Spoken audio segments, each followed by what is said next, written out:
Hello everyone, it's Silver. This is Elsie. Elsie is it's a roguelite platformer that is heavily inspired, obviously, by games like Megaman X and Megaman Zero. But it's going for something a little bit different in terms of its mechanics because it is really, really hard. And I mean, the Megaman X games were difficult for sure, and Megaman Zero I think even more so. But this is hard for a different reason, because this is a game that is based around a parry mechanic. And it works very strangely, very differently from most parries I've seen in a game.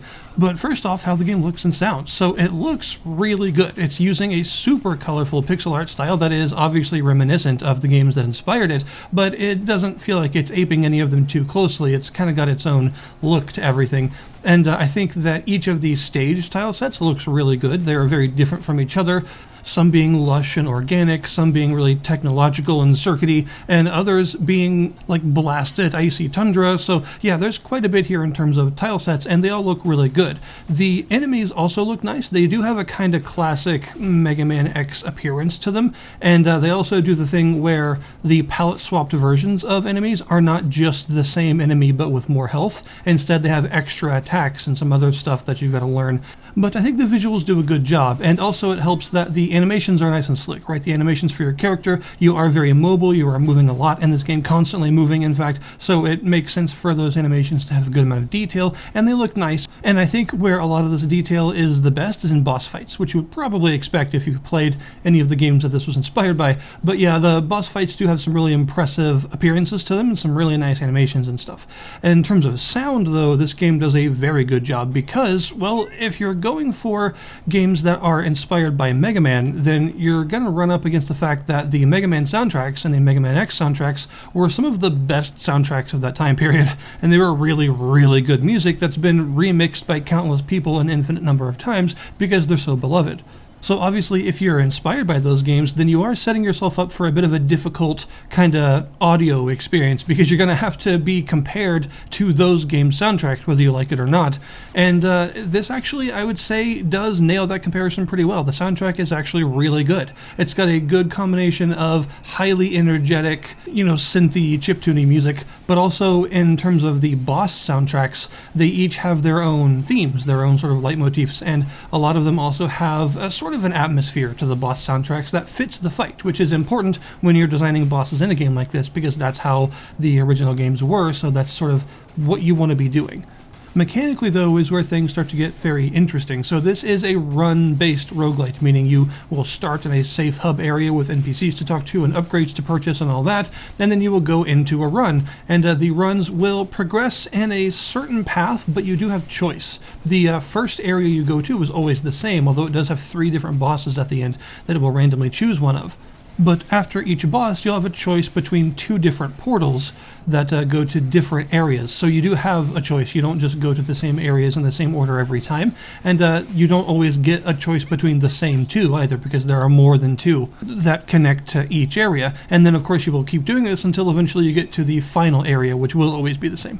The areas themselves are split between a large number of screens, so this is where the sort of random generation that is inherent to roguelites comes into play. All the screens are hand designed, but the order in which they are placed is going to be a little bit different each time. So I personally prefer it that way. I think that the sort of randomized aspect of a roguelite is best when it's got a heavy hand from the designers in it, and having these hand-designed rooms stitched together makes a lot of sense.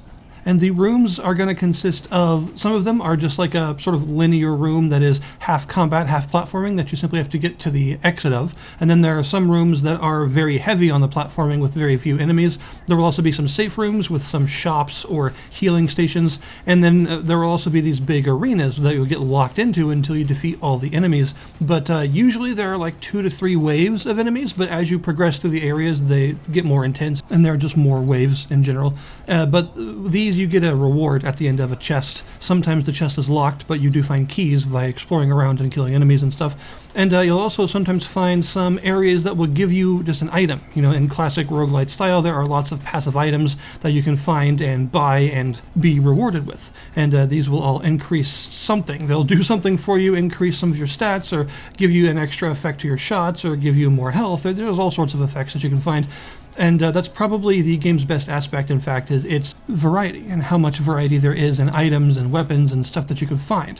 And eventually, when you get to the end, after one final safe area where you'll be able to rest to restore half your HP or increase some of your stats, depending on what you've unlocked, you will get to a boss battle. And the bosses of each area, there are always 3 of them as far as I can tell.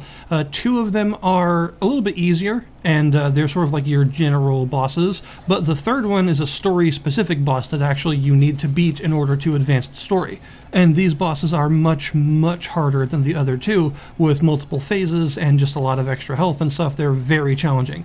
The way that it really works to help tamp down on the randomization is that the first time you beat the other 2 bosses, you will automatically get the third boss the next run. That way you don't have to randomly hope it draws the story-specific boss for you. You can guarantee that you'll encounter them, basically. There's quite a bit of meta progression to unlock. For one, you'll be finding blueprints all over the place from enemy drops and boss drops and things, and you can bring these blueprints back to the wharf area outside of levels when you're back at the safe zone. And these blueprints will unlock various things for you to purchase at the different NPCs. So the first thing is you'll need to actually build the NPCs' sort of stores and stuff, which will take some scrap, which you get mostly by clearing those big encounter rooms and defeating bosses and stuff.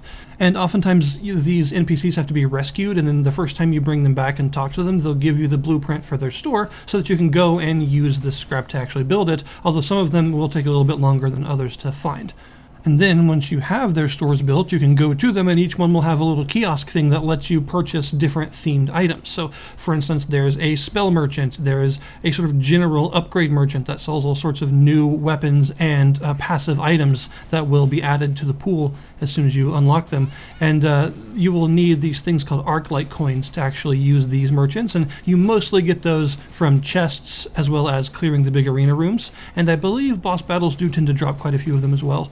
There's also a different NPC that can use the scrap, the same scrap that you use to get those big building upgrades and stuff, that allows you to upgrade yourself in different ways as well and unlock just some extra things for future runs. So there's a lot to be unlocked here. There's like close to 200 items, I think. And there's quite a long treadmill in terms of finding all the scrap and coins to unlock all this stuff. So it does mean that you're not going to run out of new content anytime soon. There is plenty of stuff to work towards, which is always good for a roguelite because that meta progression is often the big thing that keeps people playing, right? You want to be unlocking new stuff. And in fact, there is also a second character who's basically the Zero of this game that you get for getting far later into a run. They are entirely melee focused and are pretty challenging, but they have all their own new sets of stuff separate from Elsie, so you've got even more stuff to find and unlock. In terms of what you can do, you have a single jump and a wall jump that is infinite, just like sort of Megaman X style of doing things. So you are very mobile from the start. You've also got a dash that can be used on the ground and in the air, although it does have a bit of a cooldown, so you can't spam it. And very importantly, you have a parry. And the parry is weird. So the parry has a long cooldown, so if you miss it, you're kind of screwed for a while. But if you hit it just before you take damage from something, then it'll destroy the projectile or overall avoid the damage. And then it opens up a counterattack, because the parry is also a counterattack button. Basically, it spawns this ring around you, and once it turns green, which takes just a second after parrying, you press the button again, and it'll burst out this radial counterattack wave that does damage to everything around you. But if you press the button too early or too late, then the ring will turn red, and the cooldown between parries will be even longer. And you can use this parry pretty much at any time because it's not associated with an animation. So you can use it even in the middle of attacks and stuff. And in some cases you actually have to do that. So you've got to get used to how to use this parry, and that's probably the hardest part of the game's learning curve, at least to me it was, trying to understand how to use it. And your dash also does not give you immunity frames. You can take damage while dashing. However, you can also parry while dashing. So sometimes in order to get through, say, a hallway full of saw blades that you can't avoid, you gotta dash through them and then parry at the exact time that you dash through them to prevent yourself from taking damage. So you've got to always have your finger on the parry button ready to use it, because you have to use it in all kinds of different circumstances. It's the only way to avoid damage. Nothing that you do gives you iframes. Using this in combat can be pretty awkward because after you successfully parry something, you're just kind of waiting for that green ring to appear, and you can't press the button again to parry something else once you parry the first thing, because if you do, then it'll turn red and you'll fail the counterattack instead of parrying something. So you're sort of sat there waiting for this green ring to show up, and once it does, then you can press it and, feel all good about yourself and everything. But it's a really weird system, and it means that the combat has sort of a strange flow to it because you're super fast and highly mobile. Your dash actually does damage if you dash through enemies with it, but you're also super fragile and can take a ton of damage very quickly, and are entirely reliant on this parry as the only way you have to avoid damage. You've also got a weapon, of course, and the weapon can be modified in different ways through finding different passive items, and there are various different weapons for you to find. I wish you found them a little bit more often because they're really fun to use, but it can sometimes be very difficult to actually find a new weapon or be able to afford a new weapon. I feel like they're not used to their full potential because they're sort of hard to get. You also have a couple of different abilities that are actually spells, although the game doesn't necessarily tell you this, but I'll get onto that in a minute. You have a sort of refill your energy gauge because you have a stamina-like energy gauge that decreases by doing things like parrying, attacking, and dashing and stuff. So you do have to actually manage stamina, but it's called energy in this case, in order to not die. And you've also got a powerful piercing forward laser beam kind of attack that'll actually make you float in midair when you use it and stuff. It's really strong, but both of these spells do use those yellow diamond shaped resources. It's called SP, which is only refilled by picking up more SP from battles and stuff. So you can't spam these. They do have long cooldowns, and they take this resource that is kind of hard to find sometimes. So it's a pretty mechanically rich game. It's got a lot going for it, but I do have a major overarching problem, which I've already kind of hinted at, which is that this game doesn't tell you anything. It basically is allergic to giving you useful information.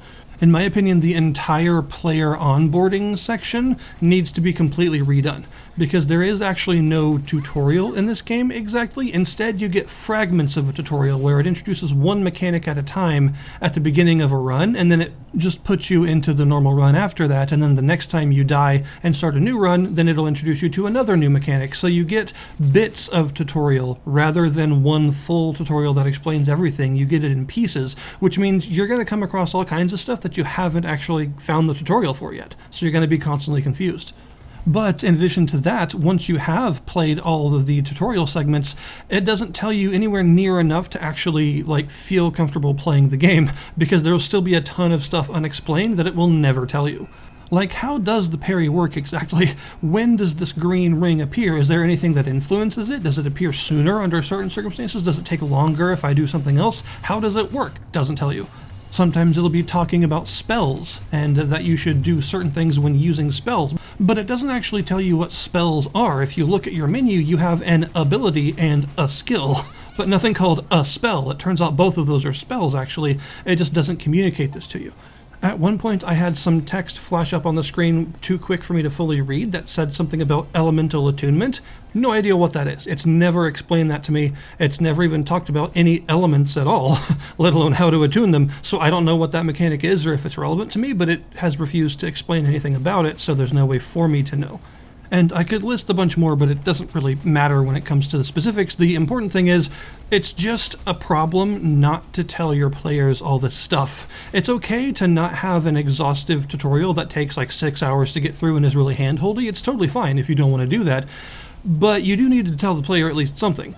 But as it stands right now, you've got a very difficult game that 3/4 of how it works, it just doesn't explain to you at all. And I always have a problem with that in games that are really difficult, because it's hard to tell if it's difficult because I'm missing something that I should know, or it's difficult just because it's hard. And it can be really tough to tell the difference when you're not given all the information that you need to be given to understand what's happening. There's also the fact that I don't really understand how you're meant to use this parry, because later on, after the sort of last bit of the second stage and going into the third stage and beyond, the game becomes full-on bullet hell. So there are loads of projectiles on the screen at all times, but like I said, your dash does not give you immunity frames, so you can't use it to avoid them. The only thing you have is the parry, but as I mentioned, the parry has a really long cooldown. So you can parry one of the projectiles, but there's still 17 more coming at you that you won't be able to do anything against because the parry will be on cooldown the whole time. So I don't really get how you're supposed to avoid damage in the later stages. It feels like all of the bullet hell patterns are designed for a different game, and the game that we have does not have controls that allow you to avoid all of that. And I don't know what is expected of me, possibly because the game hasn't told me. There's also just some simple quality of life stuff that should really be there that isn't. Like, for instance, I mentioned that both your dash and your parry have long cooldowns. How long are the cooldowns exactly? Doesn't tell you. Usually in games that have these mechanics, you flash or there's a gauge or something that tells you when they're off cooldown and ready to go again. Nope, this game doesn't do that. You just have to guess. It would be really nice to know when my parry was available again, but there is no indication of that. The game is also not a little bit buggy, unfortunately. I've encountered lots of different bugs so far, from enemies getting stuck in walls, enemies AI just breaking, some other things breaking in terms of the UI. You might notice that in some of the footage, my mouse cursor is in the middle of the screen. I'm sorry about that, but I can't fix it, because for some reason this game decides that my mouse cursor has to be in the middle of the screen at all times, and I cannot move it. No matter how much I move my mouse, it stays stuck to the middle of the screen. And there have been some other bugs as well that have sort of prevented me from getting farther occasionally or ended my runs early because some weird nonsense happened. So I think overall the game definitely does need some technical work done to it under the hood, because there's still quite a lot of bugginess here that does actually affect the gameplay. Overall, it might sound like I'm kind of down on it, but I actually have enjoyed my time with Elsie. It's just very frustrating. It's a good game with some fantastic music and some really cool like passive items and synergies and stuff to build. So it's a fun game in terms of its overall mechanics. It's just, it doesn't explain things as well as it should, and it's technically a bit of a mess and quite buggy. So I would say that for now, maybe you should wait for a couple of extra patches. They have done a really good job so far of patching the game and fixing a lot of issues. Some of the other bugs I was going to mention, I'm not even going to mention anymore because they've already fixed those, which is awesome. So hopefully they will keep doing that and keep taking people's feedback into consideration and polish the game up even further. I have a feeling that due to the fact that it's only $20, that it will be a pretty easy buy for people once they see some extra patch notes that say a lot of this stuff has been rounded out. So I'll put the link in the description below this video to the Steam store page for Elsie if you wish to check it out yourselves. Thank you guys very much for watching, and I'll see you next time.